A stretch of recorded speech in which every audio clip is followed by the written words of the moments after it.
Welcome to Cybersecurity in Plain Language for very small businesses and rural businesses. My name is Sergio Alvarez, and I am a business advisor for the Vermont Small Business Development Center. In this video, we will cover three main topics: why cybersecurity in plain language is important, what should rural and very small businesses focus on, and how to advise clients with cybersecurity in plain language. Let's get started. Why cybersecurity in plain language? Explain this to me like I'm a 6-year-old. Well, this is a quote from the 1993 movie Philadelphia. The character saying this line in the movie is a lawyer in a courtroom. And if there is a field that uses a very complex language, that is the field of law. I like this quote because communication is something that interests me personally, and I think technical fields can benefit from more plain language in their communication. So, what is the problem with cybersecurity communication in the world of small businesses? The problem has four main aspects. The first is about size, the second about importance, the third about preparedness, and the fourth about engagement. Let's take a look at each one of them. When it comes to size, 78% of US businesses have less than 10 employees. And if you break down this number, 62% have less than 5 employees, and 16% have between 5 and 10 employees. Think about it. Almost 2/3 of US businesses have less than 5 employees. And depending in which state you live, that percentage is even larger.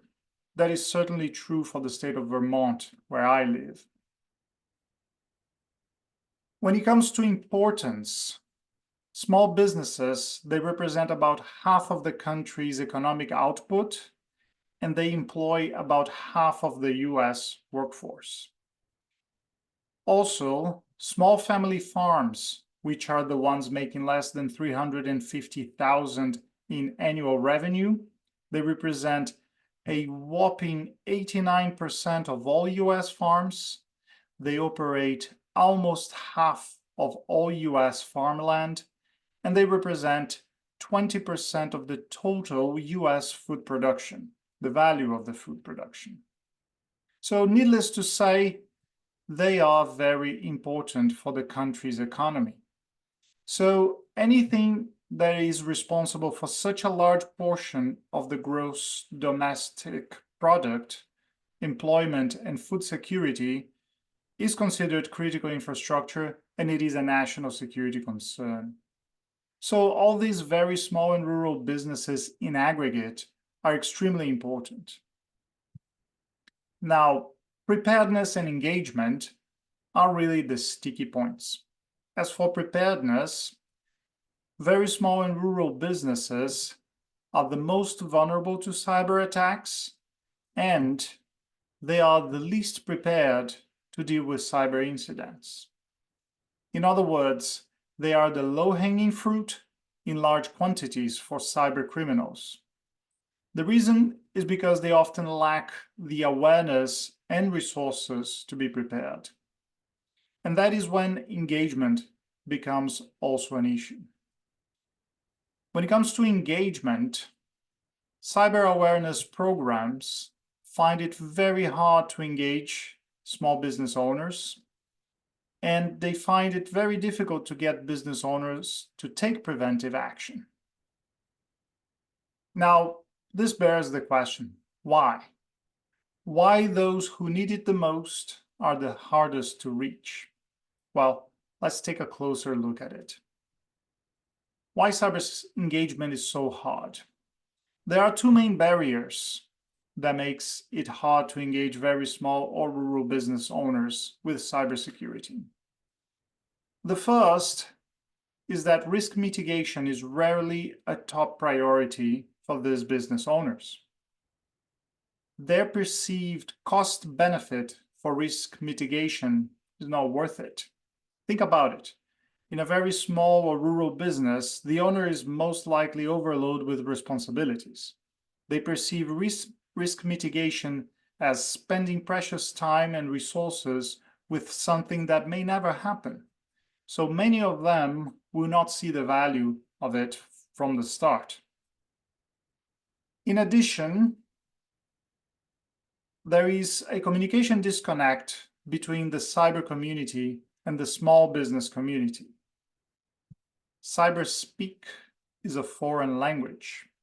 Often those who are immersed in the technology space, they forget that the rest of the world do not speak a technology language. That is why we need to spend a little time talking about risk mitigation and communication. Risk mitigation. Risk is what's left over after you think you've thought of everything. That is probably the most accurate definition of risk I have ever seen. And that tells us a little bit about how we relate to risk. So let's take a little look at our relationship with risk. We already saw that risk mitigation is a low priority for business owners because it is perceived as not being worth the trouble. But we are not very good at assessing risk. We assess risk based on what we know.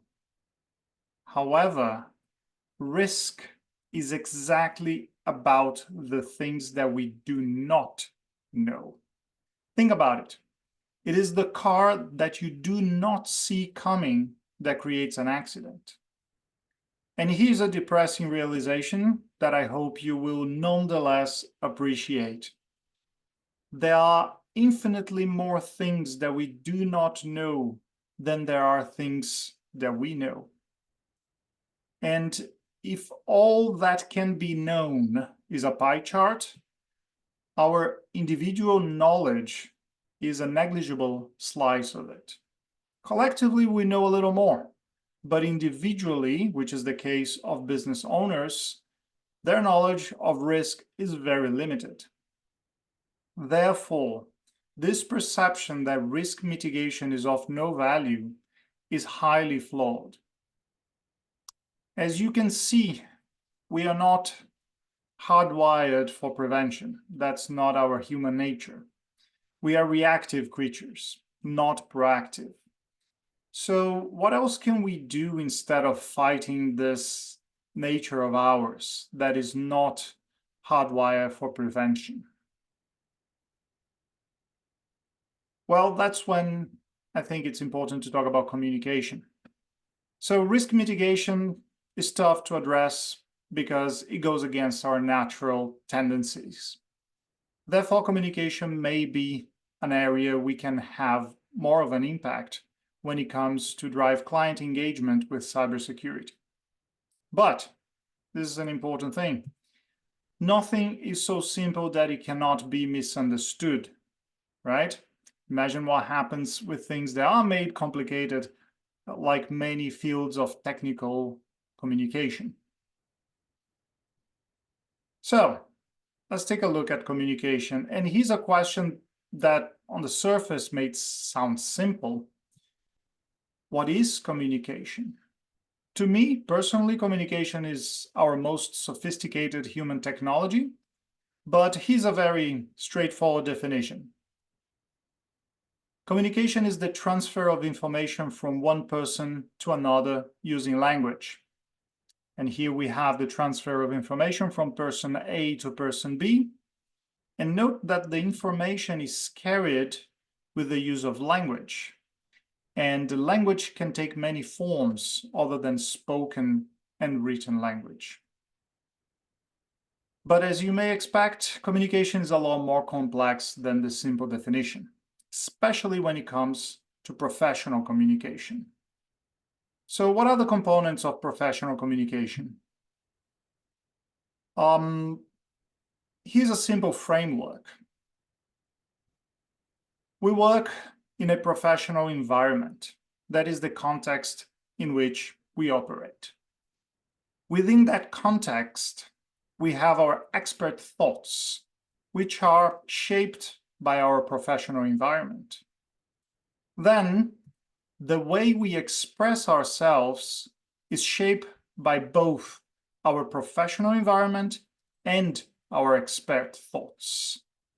And finally, the language we use is shaped by all the previous components to allow us to express ourselves in that way.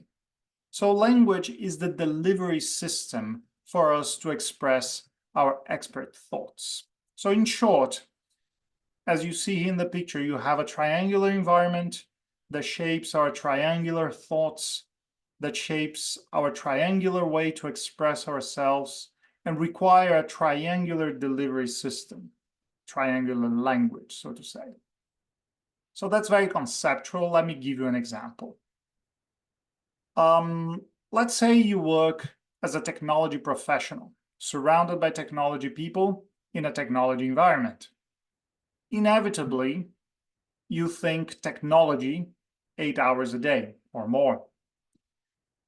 You will tend to express yourself in a technical way, and you can express yourself in that technical way because you use a technology language, right? And that is also known as a jargon. And the same applies to us business advisors. Think about it.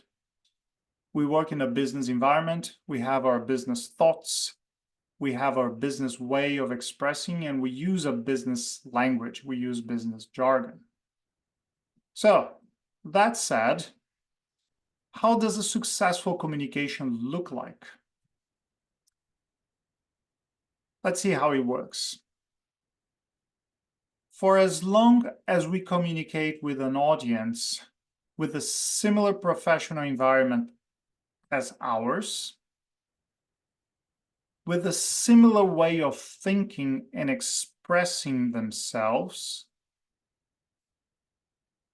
and they are familiar with the specific language and jargon, then the communication will be successful.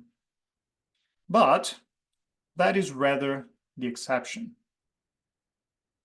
Unfortunately, miscommunication is the norm. When we communicate with an audience with a different professional environment than ours, with a different way of thinking and expressing themselves, and they are fluent in a different professional language, a different jargon, then the communication will not be successful. So, how do we solve this problem? Well, the solution is called accessible communication. For that, we need to adapt the way we express ourselves. That will require using familiar language and rearranging our thoughts. There may be little gaps, and it may not be perfect, but it is always way better than miscommunication. That will increase the chances of a successful communication with that audience that is so different from us. As you can imagine, adapting communication to make a technical subject more accessible, more engaging, and less scary is easier said than done. Therefore, it is worth noting that the best communicators are often not the top experts in that field, especially when communicating to a general audience. Why? Because being an expert in a technical field does not immediately translate into being able to communicate that expertise. Think about it. If you spend 10 hours a day, 7 days a week in a lab, you certainly become a top expert in your field, but you are not spending any time honing communication skills. And these are two distinct skills. And each skill requires sufficient time and dedication so you can do both. Like our folks at North Star, they're both cyber experts, and they spend a lot of time communicating that expertise to small businesses. For example, if you're interested in astrophysics, like I am, you probably know this person, Neil deGrasse Tyson. He's an excellent science communicator with a great expertise in his field, but he's not the top expert with a Nobel Prize in astrophysics. So accessible communication in a technical field is easier said than done because it requires different skill sets. Now, what does that mean for you as a business advisor? Well, I actually have good news for you. Advisors may have an advantage over the experts. How's that possible? If you are not a cybersecurity professional and you and your clients are both in the same non-cyber communication space, therefore, it may be easier for you to communicate in a non-technical way. You may be thinking, how am I going to do that? Well, all you need is a framework so you can do it. And that is exactly what this workshop is about. Now, how all these communication aspects relate specifically to cybersecurity. Let's talk a little bit about cyber terminology. And here's a cyber joke. What do you tell a hacker after a bad breakup? There are plenty of fish in the sea. So, if you don't get this joke, that is exactly what I'm talking about. You don't get it because of the terminology. Fish with PH.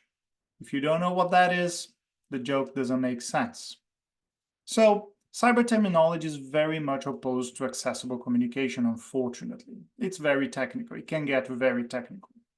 So, besides the obvious result that people don't understand that technical language, cyber terminology also has a very nuanced adverse effect that plays a big role on the client lack of engagement. Let's take a look how that works. When it comes to accessible communication in familiar language, there is a concept that states the medium is the message. What does that mean? Let me give you an example. Look at these two groups of containers. These are all containers, and they are all a medium to deliver a product. But the message these containers deliver are very different. One group delivers a message of exclusivity. The other delivers a message of accessibility. So yes, the medium, the container itself, is the message. So how does that apply to cybersecurity communication? In the case of communication, language is the medium. Language is the container that we use to deliver our thoughts. So, the type of language we will use, that will send a message. If we use a technical language that sends a message of exclusivity, that is not inviting for an audience that does not speak that language. It is not inclusive, it is exclusive. The audience will think, oh, this is not for me. On the other hand, if we use plain language, that sends a message of accessibility. So, back to cyber terminology. Certain terms in cybersecurity come with associations that hinders client engagement. And starting with the very name of the field. Cybersecurity is a scary and big word. Let's see why. Most people don't know what that is. As simple as that. If you stop people on the streets and ask, what is cybersecurity? Most people will not be able to provide a an accurate answer. They may know that it is something dangerous, something to be worried about. And when you put together unknown with dangerous, you get something scary. But those who may know what cybersecurity is, often they may associate the word with big things, big companies, big government, military, big budgets, big and complex technology. And the reason small business owners have these associations is often how the experts communicate. Often, cyber experts are not small business experts. So, here's a quote from one webinar, cybersecurity webinar I attended. Adversaries applied social engineering to exploit our critical infrastructure. Really? That is really not very clear to most people. How about scammers tricked our employees to access our bank account? So, what is the problem here? Often, cybersecurity experts, they have a lifetime experience either from working in the military or government or medium large corporations. And after a long career, they decide to serve the small business community, which is excellent, but very often they continue to communicate as if they were still in those large organizations. So it is no wonder people have these big and scary associations with the word cybersecurity. So what can we do about this big and scary word cybersecurity to help the small and rural business owners? So we established that the word cybersecurity is not accessible and not relatable to most people. For our clients, small businesses, that big and scary thing is something else's problem in their minds. Now that doesn't belong to my life. And if they think, I don't understand it, it sounds like it doesn't relate to me, then why would they care about it? So what would be an alternative, relatable, and accessible term to use with our clients? Take a look at this chart. This is a Google search data for 2 search terms over the past 10 years. The search term in red is not very popular. It does not get searched very often. However, the search term in blue is really top of mind for most people. The red one is the word cybersecurity, and the blue one is the word scam. So why scam? Well, everybody knows what a scam is and probably have some direct or indirect experience with scams, either being a victim or knowing a victim of a scam. So how does that help us here? Let's take a step back. What is cybersecurity anyways? Explain this to me like I'm a 6-year-old, right? Let's walk the talk. Remember the good old days of scams? When people just try to trick you to get money out of you?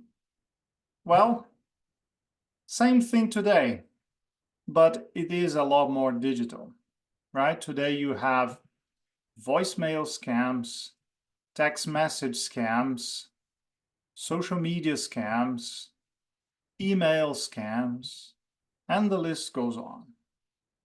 So cybersecurity is nothing more than preventing scams, both digital and analog scams. And that is probably how we can help small and rural businesses to be on board with this topic. by substituting the word cybersecurity by the word scam, something a lot more relatable. Now, if you were expecting some very sophisticated revelation here, and are you thinking, this is it? Scam? This is really a no-brainer. Well, that is exactly the idea, right?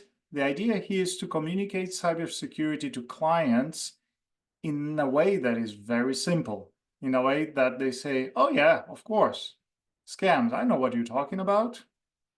So, to summarize this first topic, why cybersecurity in plain language? In a nutshell, we saw that the main issue is that very small or rural businesses are the least prepared and the hardest to engage with cybersecurity. We talked about how we are not hardwired for risk mitigation and how it becomes a low priority. We saw in a few ways how cybersecurity communication is often not accessible and not relatable to our clients, and therefore they could not care less about it. As a result, these businesses who need to be more cyber aware are the ones that are the hardest to reach. And finally, we saw the benefits of substituting the word cybersecurity for something everybody knows what it is: scam. And most importantly, how we can frame cybersecurity concepts under the term scam: digital scams, analog scams, voicemail scams, email scams, etc. Okay, now that we have established a strategy to overcome the communication barrier, let's look at what clients should focus on. What should very small businesses and rural businesses focus on? And they should focus on a few but very important things, because a person who aims at nothing is sure to hit it. So, very small businesses and rural businesses need to focus only on what is most relevant for them. Less is more. Information overload is counterproductive. So, first and foremost, they need to be aware how the problem relates to them. It does not happen to other people only. They should know that scammers love them. Why is that? Because very small businesses and rural businesses are the low-hanging fruits in large quantities for scammers. And scammers are not into hard work. They want the largest reward for the minimal effort. So, business owners must promote their businesses from low-hanging fruit to high-hanging fruit. And this is not very hard to grasp. If the business is not an easy prey, they'll probably be left alone. What about rural businesses? Rural businesses need to be aware that, well, the world is a messed up place. Sorry to break the news. And the internet is a window leading straight to this world. So, rural businesses that are in a safe environment, they usually have a skewed risk perception. If they live in a safe environment, they tend not to think about the ugliness of the world. They are not necessarily aware that anything connected to the internet in their safe environment is open to a much less safe world.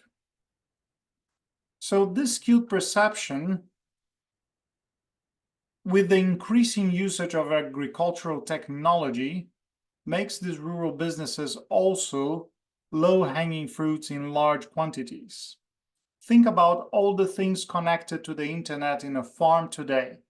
You have temperature control for milk and raising poultry. You have GPS-driven machinery. You have cameras. Sometimes a farm will have a farm stand selling their produce with a point of sale system. So there's a lot of technology that goes into farms these days. So again, the goal is to upgrade from the status of a low-hanging fruit. Now, the question is how to go from being a low-hanging fruit to become a high-hanging fruit. Well, ultimately, scammers, they want financial gains. So the main message to clients is protect your cash. That should be their top incentive. And well, when we talk about protect your cash, we're also talking about something that is known as two-factor authentication. You can call it two-factor authentication, but I prefer to tell a client, do you know that annoying additional code we use to log in? Well, that they know, the annoying additional code. Two-factor authentication, maybe not. So that annoying additional code is the simplest and most effective way to keep scammers away from their cash. And the recommendation should set a high bar. Use it for everything that requires a password. And you can already imagine the resistance. For everything? No way. And now it's the moment to strike. Okay. At the very least, use it for accessing financial services. Aha! Now it's a lot easier and achievable. You see the trick? Set a high bar. If they push back, you ask for what will be most beneficial to them. That is how you get a business owner out of their own way. You show them the ultimate goal, but leave room to offer an alternative, achievable baby step. So, most, if not all, financial service providers, they offer this annoying additional code in their login web portals. So clients, they should have it at least for bank accounts, for other digital financial services the business use, and any financial system that they use to run the business. Basically, anything that has access to the business cash. Again, protect your cash. So, protect your cash with that annoying additional code. What else should they focus on? Protect your employees so they can protect your cash. You see, we start layering levels of protection here. The most common method used by scammers is to exploit familiarity, compassion, and urgency to trick employees to impulse respond to their request. They will say something like this: hey, it's me here, your business partner. Oh, poor me. Do this for me urgently. So these are already many red flags. Let's look at each one of them. It's me, your business partner. So scammers trick employees into thinking they are someone they know. They will pretend to be someone trusted by the business.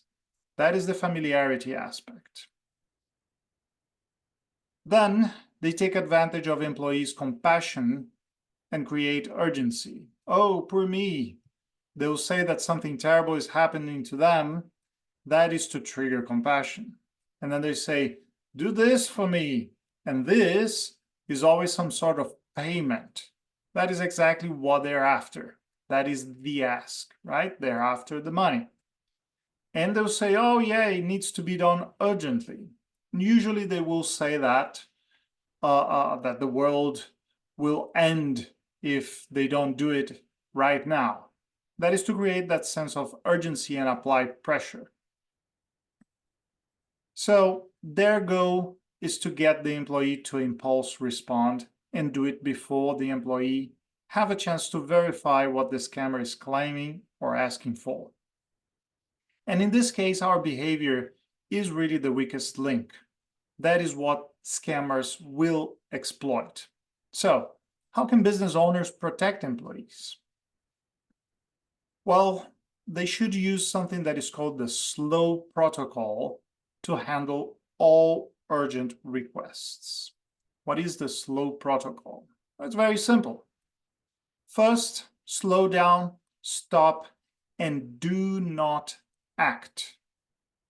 Next, you log the contact by writing down their information and their request. Then, one call to a primary contact to discuss and verify it. And lastly, who is the authority to be informed if it is determined that this is a scam? So the key takeaway is for employees to understand that they should not impulse respond. So protect your employees so they can protect your cash, right? We have two layers of protection here. Protect your device so they can protect your employees, which in turn can protect your cash. So as you see, we have now a third layer of protection. And that protection comes in many forms that we are actually familiar with. For example, device lock. These are passcodes, those numbers or patterns or pins, fingerprint, facial recognition. These encryptions should be enabled in all devices: cell phones, tablets, laptops, desktops, printers, etc. And all other non-office equipment that are connected to the internet should also be encrypted with some sort of password, PIN, or equivalent. For example, farming equipment, GPS-driven machinery, temperature control systems, POS systems in a farm stand, also manufacturing equipment that are connected to the internet, they all should have some sort of encryption. Another important device to protect is the router that provides internet access for the business. The router should have a password, and that should not be the manufacturer original password. They should change that original password. And it should have a guest network for external users of the internet. USB data blockers. They protect the devices from unsafe USB ports. They prevent unsafe USB ports to exchange data and access to the devices. So what are unsafe USB ports? These are public USB ports, such as in airport charging stations, hotel desks, electrical sockets. Scammers, they can tamper with these public USB ports. So when you connect your device to those ports, they may gain access to the device, which can put your cash at risk. So back to our first item to focus on: protect your cash. So this is a simple and effective way to protect devices, especially mobile devices that we tend to plug everywhere we go. So these devices, they cost about $10 a pack of 5 units, and they have it for traditional USB ports and USB-C ports.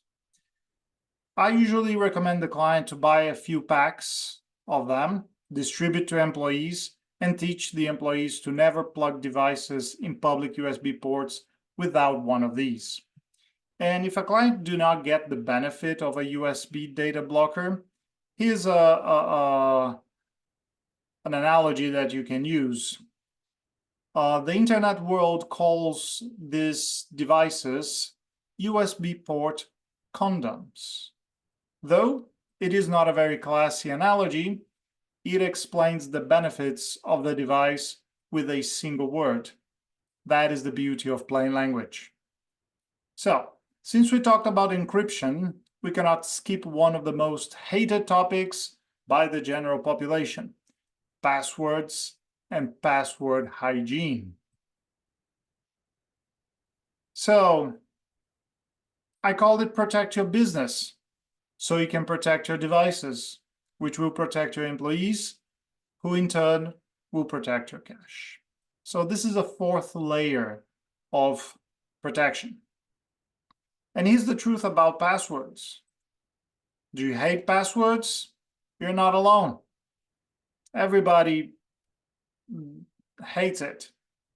So do you want passwords out of your life?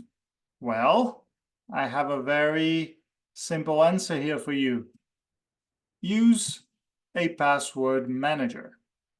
It is the simplest way to use passwords effectively without hating it. It creates strong passwords that you will never need to remember, and it can be used across all devices to keep scammers away. There are various password managers that are equally good. Each client should do their research to find which one will be best suited for their needs. So here's an analogy that may help you pack together and communicate all these four areas to your client.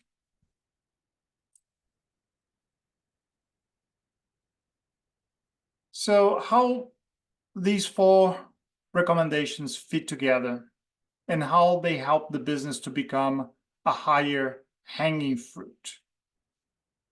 Imagine your business is a fort, and your goal is to protect your pot of gold inside the fort. Your immediate layer of protection is to put the pot of gold in a room guarded by a dragon. And that inner layer and the dragon is the annoying additional code, the two-factor authentication. Then you put your soldiers to guard the room. That middle layer is your employee training. Then you make sure the walls of your fort are really solid. And that outer layer is your device protection. And lastly, you need to interact with the external world, so you put the horses out there. And that external layer is your password manager that interacts with a variety of websites, the external world. Each layer reinforces the other to protect the gold, your business cash. And if you're thinking, is that it? Well, the answer is yes and no. What about all the other good advice? Yes, there is a lot more. Backups, updates, antiviruses, access control, open Wi-Fi usage, etc. But remember, again, less is more. We don't want to overwhelm clients. We want to provide them a few recommendations that give them the highest level of protection. So, the annoying additional code, two-factor authentication, for online banking and financial services. That may keep them out of trouble, even if they do not, even if they do not do anything else. Employee training. Well, we humans, we are the weakest link. We are the leading cause of security breaches, about 95%. So training employees to not impulse respond already makes a huge difference. Then device protection is the equivalent of locking the door of your business. If you have a Main Street business, you probably do not leave the door unlocked with the cash register open and with nobody around, right? And then lastly, using a password manager not only gets passwords out of your life, but it allows you to safely interact with the messed up world of the internet, which is not safe. And here's the deal. These 4 items already provide great protection for a relatively small effort. And they will probably get the business out of the low-hanging fruit status. Okay, to summarize the second topic, in a nutshell, what should very small and rural businesses focus on? We saw that it is really important that they understand that it is not if, but when it will happen to them, and the fact that the internet is not a safe place. We also saw that they should promote their business from being a low-hanging fruit to a high-hanging fruit status. And the way to do it is to focus on protect your cash with 4 layers of protection. Use the annoying additional code, at least for financial services. Train employees with the slow protocol so they do not impulse respond to urgent requests. Protect the devices with encryption and USB data blockers. And use a password manager for digital services that require passwords. Okay, now that we have established some areas that clients should focus on, let's look at how can you use all this information to advise your clients. So, how can you use cybersecurity in plain language in your day-to-day advising? By now, you might have realized that you don't need to be an expert to be an effective educator, right? So here are a few strategies that you can use to incorporate cyber in plain language into your advising work. If you ask me, what is the main idea behind cybersecurity in plain language? And the answer is something I call the blood sausage effect. So what is the blood sausage effect? Well, in short, you are more likely to consume and enjoy it if you don't know how it is made. So here's a funny story. The first time I tried something that is called morcilla in Spain, I tried it and I thought, oh, that's a very, very nice, interesting sausage. And sometime later, I found out that morcilla in Spain is actually a blood sausage. And I thought, interesting. If I knew that it was a blood sausage, I would never try it. Nonetheless, not knowing what it was, I actually tried it and enjoyed it. So, why is this relevant? Well, we can educate clients on the topic of cybersecurity without them knowing that they are learning about the scary cybersecurity. The goal here is to get them to take action, not necessarily to know what it is, right? I care more about them doing it than knowing what it is, especially if the label cybersecurity will scare them away. So the focus is to raise awareness of the risks, what should they do about it, and what are the benefits of doing it. This is no different from advising the client against other business risks like taking too much debt, right? You don't need to teach them everything about finance, but you can educate them about the risks of taking too much debt. Okay, they will learn cybersecurity without knowing it. But how do we introduce the topic? You can introduce the topic in various ways, but the best is to be on the lookout for relevant opportunities in the client conversation itself. For example, if a client say something like, oh yeah, we pass around a piece of paper with all our passwords around. Well, that's a red flag. And that is a sign where you can take and say, okay, let's talk about that, specifically about that. And you can say something like, interesting. Do you care if someone steals all your money? What if you can't make payroll for several weeks? The client may not immediately understand what you are talking about, and that opens the opportunity to talk about it in more detail. You can say, well, you better protect your cash. Who has access to your financial accounts? Do you use that annoying additional code to access your bank account? How many people have access to your QuickBooks?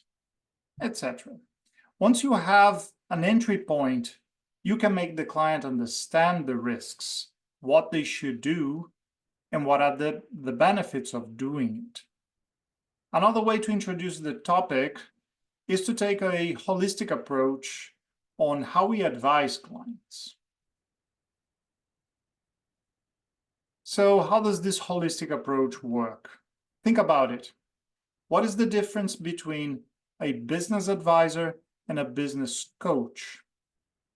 Well, we can say that as business advisors, we usually help clients manage operational and financial symptoms of the business. We tell clients how the business should behave. On the other hand, as business coaches, we help clients address root causes for the business issues. And we tell clients how they should behave with their business. So in this case, we act as an accountability partner. And that is key because very often only 20% of the problem is the mechanics of the business. And usually 80% of the problem is the person in the mirror, the business owner. So to drive preventive actions, we can combine both of these aspects and make them conditional. What do I mean by that? For example, suppose a client needs help to get a loan to purchase an equipment. Well, you can say, yes, I'll help you access a loan for a new equipment. That is the business advisor in you helping the client to manage an operational symptom of their business. But I will only do it if you protect your bank account with that annoying additional code, two-factor authentication. And that is the business coach in you helping the client to address a root cause for future problems. Because it is not a matter of if, it is a matter of when it will happen. But these two pieces of information may sound very unrelated. How can you put those two together? How can you make it conditional like that? And the client may show some resistance. Well, that is when you provide them additional incentive with flawless logic. Why would I spend time helping you access capital that will be easily exposed to theft? Makes sense, right? You don't want it stolen. The banks certainly don't want it stolen.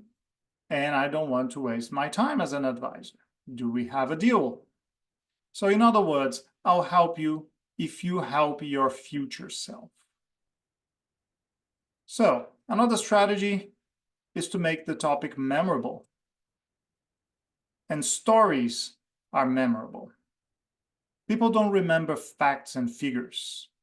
People remember stories. So you can use your experiences to tell relatable stories. For example, here are some of my stories.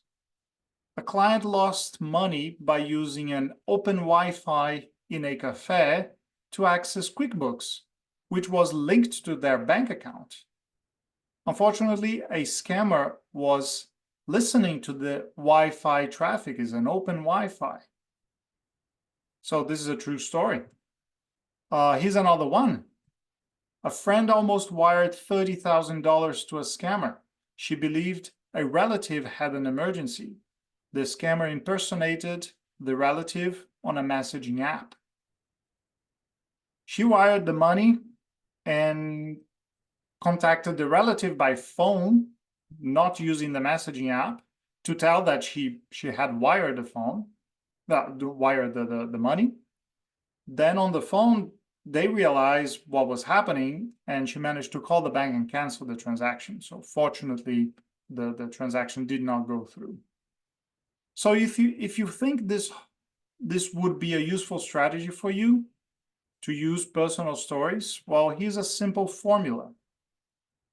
You highlight the amount that was lost or stolen. Then you highlight what behavior got the victim in trouble and what was the method the scammer used. Stories are powerful. Use them whenever you can. Like the blood sausage story. It is a silly story, but it's memorable. You probably is the only thing you remember from this workshop. Now, if you are thinking, yet another skill I have to acquire, and yet another task on client's to-do list, not gonna happen. Well, I have good news for you. All that we're talking about here is not an additional task, it's not an additional skill. It's rather a mindset change. For advisors, scam prevention is not another uphill battle skill you need to acquire. It is just the integration of scam prevention best practices into your advising. But it requires making a conscious choice to integrate it. It will not happen by itself. As for the clients, scam prevention is not another burdensome task in their long to-do list. It is simply a conscious choice to protect their cash against scammers. As simple as that. But they should be aware that not choosing anything is also a choice. So the bottom line here is it requires a commitment from both sides. And that willingness is the mindset change. Okay. To summarize this third topic, in a nutshell, how to advise with cybersecurity in plain language. Blood sausage, right? Focus on the desired preventive actions. The focus is to get clients to act and perform preventive measures. And they don't need to know necessarily this is cybersecurity, especially if this will scare them away. Use opportunities in client conversations to introduce the topic. If they say something that opens the door for a conversation about scam prevention, go for it. Take a holistic approach. If you can couple the business advising with some scam prevention best practice accountability, do it. Storytelling. Use your personal stories. Stories are always memorable. And finally, invite yourself and the client to change your mindset regarding scam prevention best practices. For you, as an advisor, it is the willingness to integrate scam prevention best practices into your advising. And for the client, it is the willingness to make a conscious choice to protect their cash against scammers. And the key word here is willingness. So, as we approach the end of this workshop, what are the most important ideas to be remembered? So, here are the main takeaways. Drum roll, please. What do we want from clients regarding cybersecurity? We want three things from them. We want business owners to 1. Listen, 2. Care about it, and 3. Take action. Now, the question is, how do we get them to do it? Well, They will listen if we use plain language. And that is the reason to frame everything under the scam concept. It is relatable. Then they will care about it if we stress that their cash is not as protected as they might think. Hence, protect your cash. And finally, they'll take action if we offer simple and actionable baby steps, which are the 4 layers of protection we saw.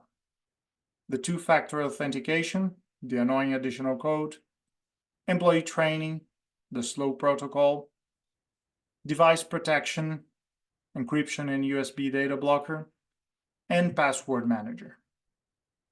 And finally,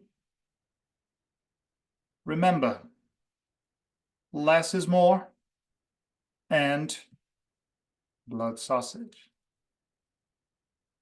Thank you for watching.